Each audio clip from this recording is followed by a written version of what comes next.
Hi folks, BBC Sheldon here. I've been looking around on the internet. I was looking for some recipes, trying to find some new stuff to do, and I came across a caramel recipe. I'm not a real big fan of caramel, but I do kind of like it.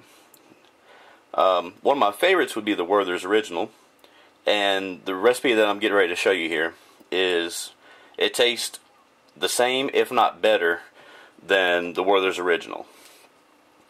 So the ingredients to get you started here: I have 1.5 cup of heavy whipping cream.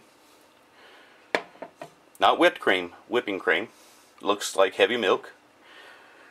I know I have it separated here, but it's 1 cup of brown sugar and 1 cup of just regular white granulated sugar. In the small thing right here, I'm not going to move it because it's completely filled, is Karo syrup, which corn syrup looks like this. You can get it in almost any store. And that's the basic ingredients to get you started. For the pot that I'm using to cook in, it's a thick-walled pot. It actually has 2 layers with a insulating layer in between it. I chose this one versus a just regular steel pan or aluminum pan. Let's see if I can find one to show you the difference. So this one, you can see it's real thin and it's aluminum. So what will happen when you put it under a medium-high heat, which is what you'll be using to cook on, that will actually scorch and burn your caramel. Whereas this one gives you a little bit of protection against that. There are 3 more ingredients, which will be 1 tablespoon of butter, and I gotta jump down and grab my recipe here. Sorry. 1.5 teaspoons of vanilla extract, and 1.5 teaspoons of salt, and the measuring utensils for that. One other thing that you'll need is a candy thermometer. Yes, that's a butter knife. The way this pot's designed has a lip on it, and my candy thermometer won't stick on it very well. So the only thing to keep in mind if you're using a candy thermometer, whether it clips on the side or not, make sure you have just a little gap at the bottom. See how I can slide my pinky under the end of it? That just keeps you from measuring the temperature of the pot versus the temperature of your ingredients. So I'll put them on medium-high heat. On my stove, it counts as an 8. Stoves are different all across the world, so take it for what it is. So I'll go ahead and start by putting in the cream.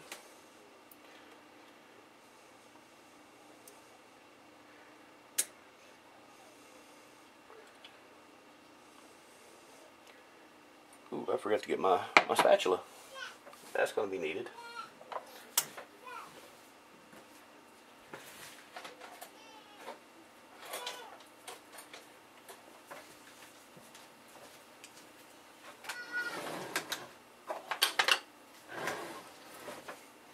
Make sure we get everything in there.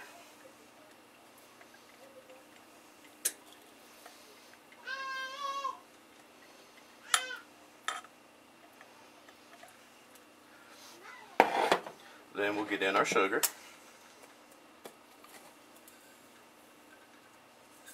There we go. And the corn syrup. When it comes to the corn syrup or Karo syrup, whatever you want to call it, I found out that it does help to use like a cooking spray or maybe some butter to put on the inside before you put the syrup in. It helps it come out just a little bit better.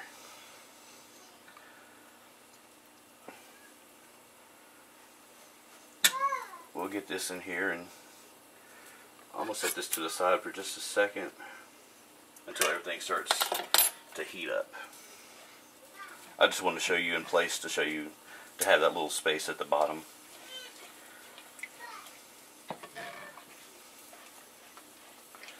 And we'll just sit here and mix everything up. Now it's good to get everything mixed up right off the bat,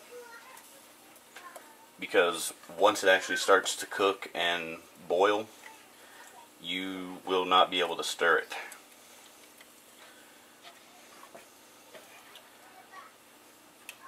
Now the last time I made this, the recipe I found said that it might start to form crystals right around the edge where the caramel's cooking and boiling up.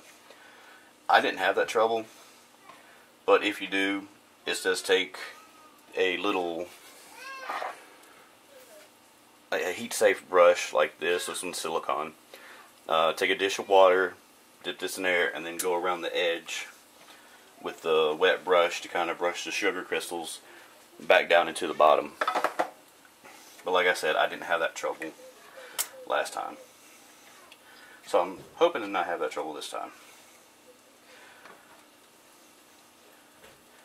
Alright, just trying to get everything good and mixed up. So at this point I'm going to go ahead and pause the video. I will give you a quick shot of what it looks like as I'm stirring it.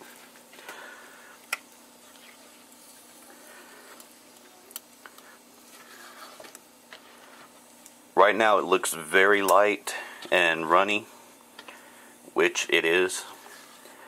But after it cooks for a little while and starts its boiling process, it really tightens up into a very nice firm caramel. So at this point I'm going to go ahead and pause, and when it starts to boiling, I'll go ahead and put my candy thermometer in there and show you what that looks like. So we'll be right back. Hey folks, here we are back. Our caramel is just coming up to a boil. I'll show you what that looks like. See how it's starting to get real light and foamy? Now from this point, this will be the last time I stir it until I add in the rest of the ingredients. I'm just trying to get whatever little bits on the bottom off so it can boil properly.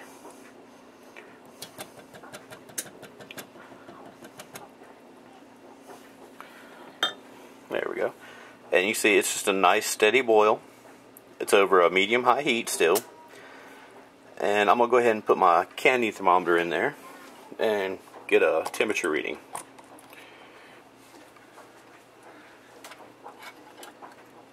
One thing to be aware of is to not let this stuff touch you. That is extremely hot.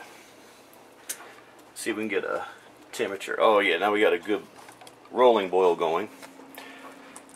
See how quick it went from a gentle boil to a regular boil. And you can see it's already coming up the thermometer. And let me see if I can get y'all in there. So the temperature is right at 175, just past 175. The temperature we're looking for is 250. So as soon as it reaches 250, that's when you have to take it off of the heat.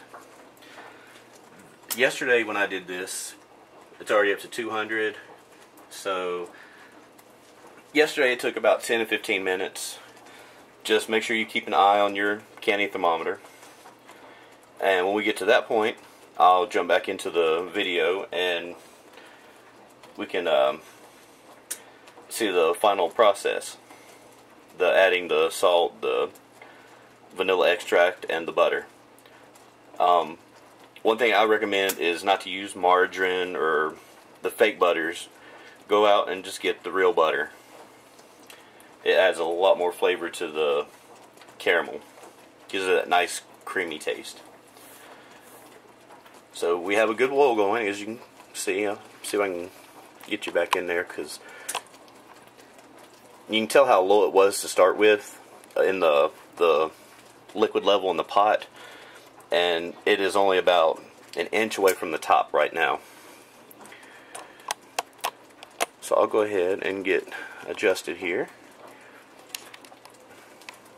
and we'll be back when it's time to do the final touches to the caramel. Alright, see you real soon. Hey folks, back again. We're about 3 or 4 degrees away from hitting the 250 mark, and as you can see, last time before I shut the camera down, we were up to about an inch away from the top of the pan, and you can see it's already cooked down. It's starting to get that dark brown color, and I think we're right at the 250. There it is right there. Turn that off. Remove this from the heat. Ooh, I got some caramel in there. Alright. See if I get the pot back into view. So I'm going to go ahead and dump in the 1 tablespoon of butter.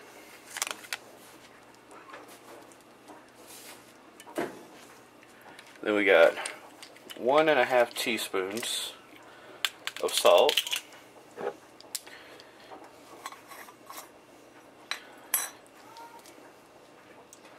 I just do these together.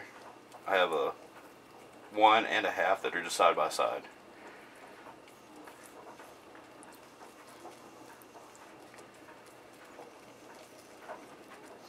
So there's 1.5 teaspoons in there. And then we have 1.5 teaspoons of pure vanilla extract.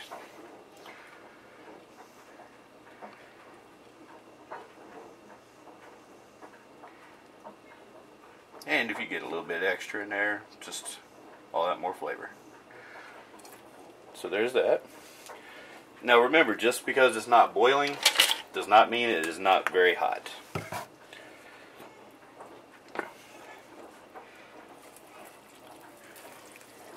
You hear it start to sizzle as I start to incorporate the butter and vanilla and salt back into it. And I'll get you a good overhead shot here.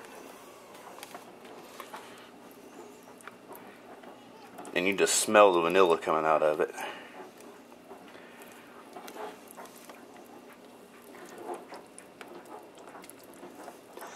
And you see it already has that caramel look to it, but it's where it's so hot, it's just very, very runny right now. And as I scoop it away, you can tell that it didn't even start to scorch in the bottom of the pan.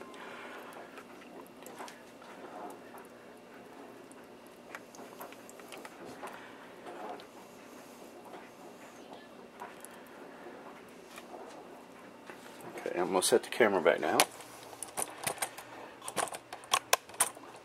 And during my last break, I took a glass dish and sprayed it with non-stick spray. So as soon as I get this incorporated all together, I'm going to transfer this to the glass dish, and it's going to take an hour and a half to 2 hours roughly for the caramel to kind of set into place.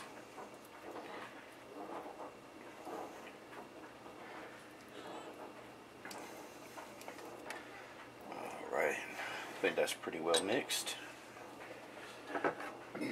So bring the glass dish in the frame. Make sure we can see what's going on. And now just transfer it over.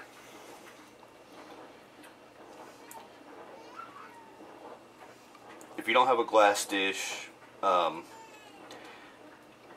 pretty much any small, like 8x8 or 8-inch dish will do. If you don't have glass, you can put aluminum foil in the bottom of it and up the sides, and still spray it with the non-stick spray.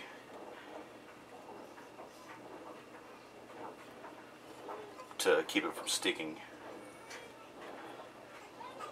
So we're almost got it all out here.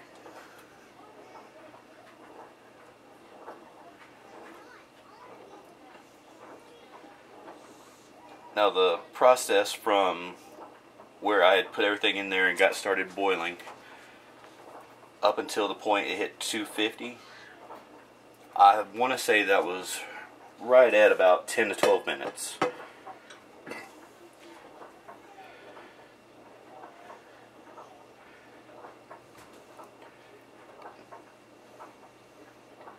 And you see it's already starting to firm up a little bit.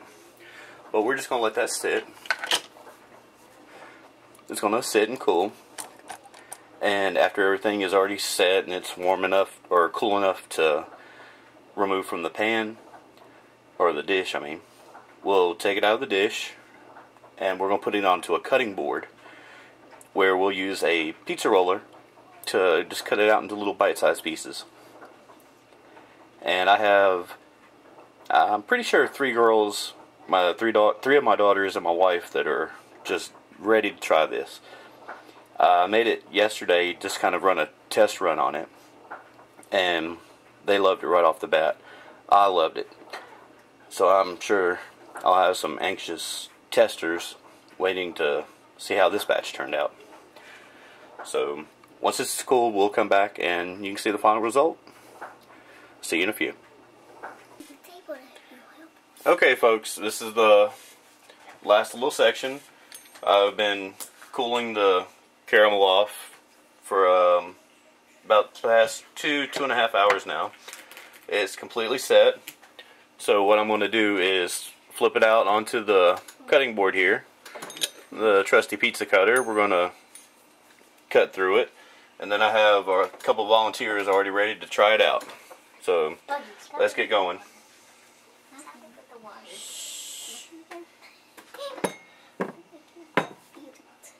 See if I can get the slide out here.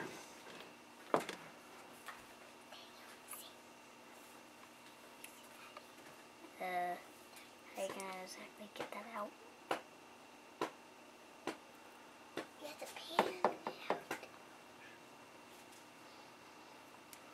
Alright, let me see if I can kind of lift up one of the edges here.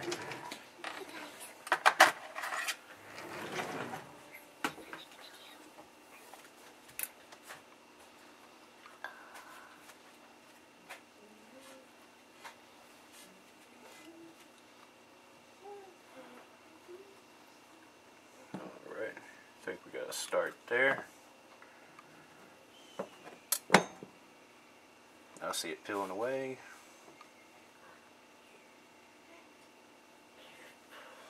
There we go. It's out. Wow. So if you don't use the aluminum foil, you might have to take a butter knife or something and peel out one of the edges.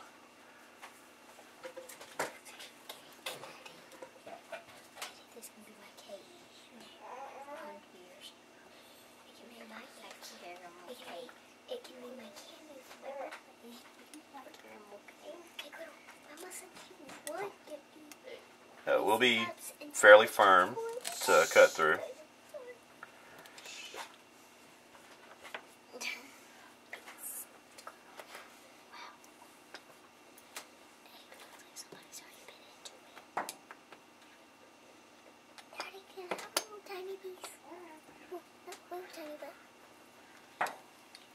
Alright. And right here I have my volunteers ready to try it out. So here's your piece. That's a little piece. There's your piece. And Daddy's.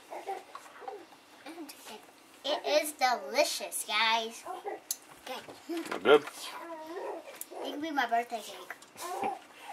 Alright, so there we have it. Homemade caramel. Kid approved. Don't forget to like, subscribe. Look. Thumbs up.